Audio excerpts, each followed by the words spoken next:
Assalamualaikum warahmatullahi wabarakatuh. Saya Sevita Astriana Rahmawati, NIM 1903211000076. Saya dari kelas Agribisnis A. Pada video kali ini saya akan membahas mengenai analisis tata niaga komoditas telur ayam di Kecamatan Pabean Cantikan, Kota Surabaya. Dibuatnya video kali ini untuk memenuhi tugas ujian tengah semester dari mata kuliah tata niaga produk agribisnis. Langsung saja ke pembahasan yang pertama, yaitu mengenai perbedaan tata niaga produk agribisnis dengan produk non-agribisnis. Tata niaga produk agribisnis merupakan kegiatan penyaluran barang yang berkaitan dengan hasil pertanian dari petani sebagai produsen hingga kepada konsumen. Sedangkan tata niaga produk non-agribisnis merupakan sebuah kegiatan menyalurkan sebuah produk non-pertanian dari produsen ke konsumen. Adapun perbedaan tata niaga produk agribisnis dengan produk non-agribisnis adalah sebagai berikut. Yang pertama dapat dilihat dari permintaannya. Permintaan produk agribisnis ini lebih banyak dan bersifat tidak elastis, sedangkan produk non-agribisnis ini permintaannya bersifat elastis. Yang kedua yaitu dari biaya pengumpulannya. Biaya pengumpulan produk agribisnis ini amat besar karena tersebarnya tempat-tempat produksi. Sedangkan untuk produk non-agribisnis, biaya pengumpulannya itu relatif kecil. Yang ketiga yaitu standarisasi. Pada produk agribisnis, standarisasi dan grading dilakukan setelah produksi atau setelah hasil diperoleh. Jadi misalnya pedagang pengumpul tidak dapat melakukan standarisasi dan grading sebelum ia membeli atau memiliki hasil pertanian yang akan diperdagangkannya. Sedangkan pada produk non-agribisnis, standarisasi dapat dilakukan terlebih dahulu sebelum barang diproduksi atau dihasilkan. Jadi seorang pedagang pengecer sebelum ia membeli barang terlebih dahulu, ia harus menetapkan standar barang yang harus dibeli. Seperti itu. Yang selanjutnya yang keempat yaitu mengenai keaktifan. Pada tata niaga produk agribisnis, para pedagang pengumpul merupakan yang paling aktif dalam melakukan pembelian, sedangkan petani produsen lebih pasif dalam melakukan penjualan. Sedangkan pada tata niaga produk non-agribisnis, pihak produsen adalah pihak yang lebih aktif mencari pembeli, misalnya dengan cara beriklan atau promosi.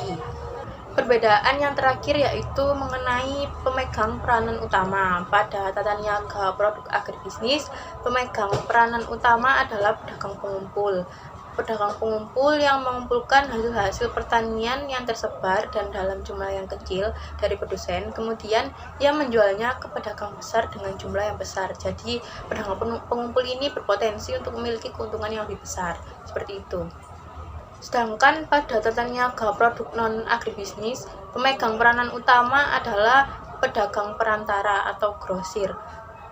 Pedagang grosir yang berhubungan dengan produsen dan membeli barang dalam jumlah yang besar, kemudian ia menyalurkan dalam unit-unit kecil kepada pedagang pengecer. Untuk contoh kasus dari tata niaga produk agribisnis adalah pada artikel yang berjudul Analisis Sistem Tata Niaga Cabai Merah di Desa Besaki, Kecamatan Rendang, Kabupaten Karangasem, yang mana pada artikel ini saluran tata niaga cabai merah di Desa Besaki memiliki 6 saluran tata niaga dengan yang terdiri dari 5 lembaga pemasaran, yaitu petani, pedagang pengumpul, pengecer, subterminal agribisnis, dan pasar swalayan. Sedangkan pada tata niaga produk non-agribisnis adalah pada artikel yang berjudul Strategi Pemasaran Sepeda Motor Premium Honda pada PT 63 Sejahtera, yang mana pada artikel ini pemasaran sepeda motor tidak memiliki saluran tata niaga, tetapi mereka menerapkan strategi pemasaran, yaitu strategi pengembangan pasar. Strategi pengembangan pasar dilakukan dengan mencari pangsa pasar yang lebih baik untuk produk atau jasa yang sudah ada ke wilayah yang baru.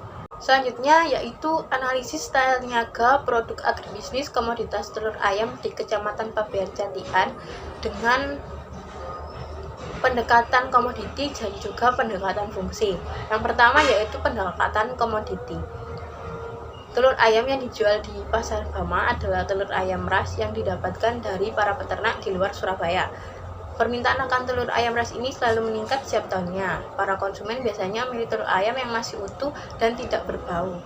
Untuk saluran pemasaran pada tata niaga komoditas telur ayam di Kecamatan Pabean Cantikan ini ada 2, yang meliputi 4 lembaga pemasaran, yaitu mulai dari produsen, pedagang besar, pedagang menengah, dan pedagang pengecer. Yang kedua yaitu dengan pendekatan fungsi. Pendekatan fungsi sendiri ada 3, yaitu fungsi pertukaran, fungsi fisik, dan fungsi fasilitas. Yang pertama mengenai fungsi pertukaran. Pada fungsi pertukaran ini ada 2, yaitu pembelian dan penjualan. Hampir semua lembaga pemasaran ini menerapkan fungsi pertukaran kecuali pada lembaga produsen atau peternak. Ia hanya menerapkan fungsi pertukaran penjualan saja. Yang selanjutnya yaitu fungsi fisik. Pada fungsi fisik ini ada 3, yaitu penyimpanan, pengolahan, pengangkutan. Tidak semua lembaga pemasaran melakukan fungsi dari pengolahan. Yang melakukan fungsi dari pengolahan atau proses adalah dari lembaga produsen atau peternak. Sedangkan yang terakhir yaitu fungsi fasilitas. Hampir semua lembaga menerapkan fungsi fasilitas mulai dari standarisasi, permodalan, penanggulangan risiko, dan informasi pasar. Selanjutnya yaitu analisis struktur pasar. Pada analisis struktur pasar kali ini saya menggunakan rumus IHH atau Indeks Hirschman-Herfindahl yang bertujuan untuk mengetahui derajat konsentrasi pembeli dari suatu wilayah pasar sehingga dapat diketahui secara umum gambaran imbangan kekuatan posisi tawar penjual petani terhadap pembeli. Jadi rumus IHH sendiri yaitu IHH sama dengan KR atau konsentrasi rasio 1 kuadrat ditambah konsentrasi rasio 2 kuadrat dan seterusnya, tergantung dari jumlah pedagang yang ada. Pada analisis struktur pasar ini saya menggunakan 2 responden. Yang pertama yaitu dengan Ibu Hambali dan yang kedua dengan Ibu Sarti. Dapat diketahui jumlah pembelian dari responden yang pertama yaitu sebesar 35 kilo per harinya dan responden yang kedua sebesar 20 kilo per harinya. Jadi total pembeliannya adalah sebanyak 55 kg. Untuk mencari konsentrasi rasio atau KR dapat dicari dengan cara jumlah pembelian dibagi dengan total pembelian. Untuk responden yang pertama, konsentrasi rasionya sebesar 0,64 dan untuk konsentrasi rasio responden kedua yaitu sebesar 0,36. Jadi untuk konsentrasi rasio ini nanti akan ditotal dan hasilnya itu pasti 1. Selanjutnya masuk ke rumus IHH. Seperti yang saya jelaskan tadi, IHH didapatkan dari perhitungan konsentrasi rasio pertama kuadrat ditambah konsentrasi rasio 2 kuadrat dan seterusnya. Karena di sini saya hanya menggunakan 2 responden, jadi konsentrasi rasio pertama dikuadratkan dan ditambah dengan konsentrasi rasio kedua dikuadratkan. Sehingga hasil dari konsentrasi rasio pertama dikuadratkan itu sebesar 0,4050 dan konsentrasi rasio kuadrat yang kedua yaitu sebesar 0,1372 dan total dari konsentrasi rasio kuadrat 1 dan 2 ini atau yang disebut IHH ini sebesar 0,5372, yang artinya struktur pasar komoditas telur ayam di Kecamatan Pabean Cantikan adalah pasar oligopoli atau oligopsoni karena nilai IHH lebih besar dari 0 dan lebih kecil dari 1, sehingga menurut kriteria indeks Hirschman-Herfindahl struktur pasarnya mengarah ke oligopoli atau oligopsoni. Selanjutnya yaitu mengenai analisis perilaku pasar. Analisis perilaku pasar ini dapat dilihat dari yang pertama yaitu lembaga pemasaran, yang kedua saluran pemasaran, yang ketiga fungsi pemasaran, dan yang keempat kebijakan penentuan harga, dan yang kelima mengenai sistem pembayaran. Untuk yang pertama mengenai lembaga pemasaran. Lembaga pemasaran yang terlibat pada tata niaga komoditas telur ayam yaitu produsen, pedagang besar, pedagang menengah, dan pedagang mengecer. Selanjutnya mengenai saluran pemasaran. Saluran pemasaran pada tata niaga komoditas telur ayam di Kecamatan Pabean Cantikan ada 2, yaitu yang pertama mulai dari produsen ke pedagang besar dan lalu ke pedagang menengah, lalu ke pedagang pengecer dan ke konsumen. Dan untuk saluran yang kedua yaitu mulai dari produsen ke pedagang besar, lalu ke pedagang pengecer dan ke konsumen akhir. Yang ketiga yaitu mengenai fungsi pemasaran. Seperti yang dijelaskan tadi, fungsi pemasaran ini ada 3, yaitu fungsi pertukaran, fungsi fisik, dan fungsi fasilitas. Yang pertama, pada fungsi pertukaran ada dua kegiatan, yaitu pembelian dan penjualan. Hampir semua lembaga pemasaran ini melakukan kegiatan tersebut, kecuali pada produsen atau peternak, mereka hanya melakukan fungsi pertukaran, yaitu penjualan saja. Lalu untuk fungsi fisiknya, tidak semua lembaga pemasaran melakukan fungsi fisik, yaitu pengolahan, karena pengolahan atau proses ini dilakukan oleh lembaga peternak atau produsen saja. Tapi selebihnya untuk penyimpanan dan pengangkutan hampir semuanya melakukan kegiatan tersebut. Untuk yang terakhir mengenai fungsi fasilitas.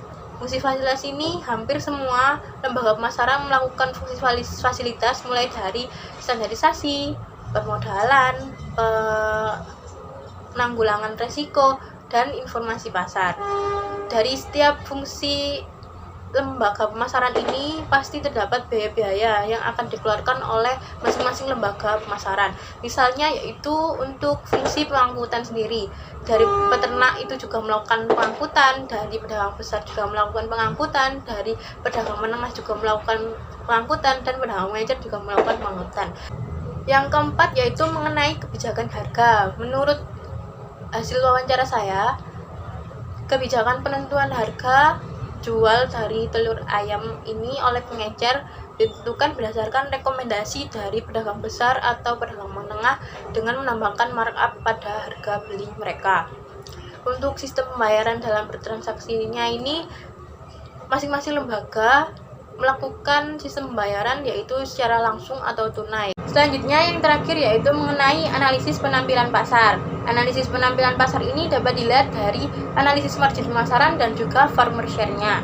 Analisis margin pemasaran merupakan perbedaan harga di antara tingkat lembaga dalam sistem pemasaran, sedangkan farmer share adalah persentase harga jual petani terhadap harga yang dibayarkan oleh konsumen akhir. Dapat dilihat pada tabel saluran pemasaran yang pertama.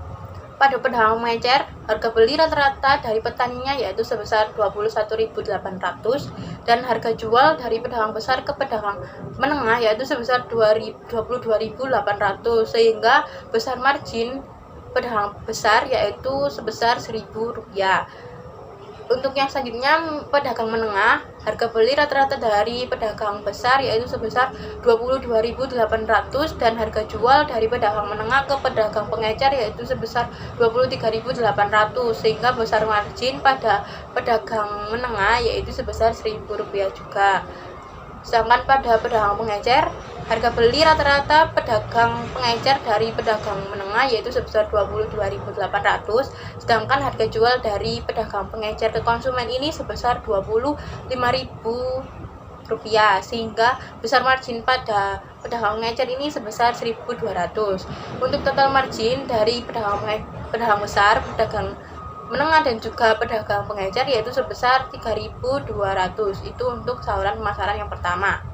Pada tabel saluran pemasaran yang kedua, untuk pedagang besar, harga beli rata-rata dari petani yaitu sebesar 21.800 dan harga jual dari pedagang besar ke pedagang pengecer adalah sebesar 22.800, sehingga besar margin dari pedagang besar yaitu sebesar 1.000. Untuk pedagang pengecernya ini, harga beli rata-rata dari pedagang besar yaitu sebesar 22.800 dan harga jual dari pedagang pengecer ke konsumennya yaitu sebesar 24.000. Besar marginnya untuk pedagang pengecer ini yaitu sebesar 1.200. Untuk total margin dari saluran pemasaran yang kedua yaitu sebesar 2.200. Untuk farmer share, rumus dari farmer share ini adalah PF dibagi PR dikali 100%. PF sendiri harga di tingkat petani dan PR merupakan harga di tingkat pedagang eceran. Untuk farmer share pada saluran yang pertama yaitu 21.800 dibagi 25.000 dikali 100%. Hasilnya yaitu 87,2%. Untuk farmer share saluran yang kedua yaitu 21.800 dibagi 24.000 dikali 100%. Dan totalnya yaitu 90,8%. Dari perhitungan farmer share tersebut diperoleh nilai sebesar 87,2% dan 90,8%. Sehingga dapat dinyatakan saluran pemasaran telur ayam di Kecamatan Pabean Candian dari saluran pemasaran pertama dan pemasaran kedua termasuk kategori efisien karena farmer share-nya lebih dari sama dengan 40%. Sekian penjelasan dari saya, kurang lebihnya saya mohon maaf. Terima kasih atas perhatiannya. Wassalamualaikum warahmatullahi wabarakatuh.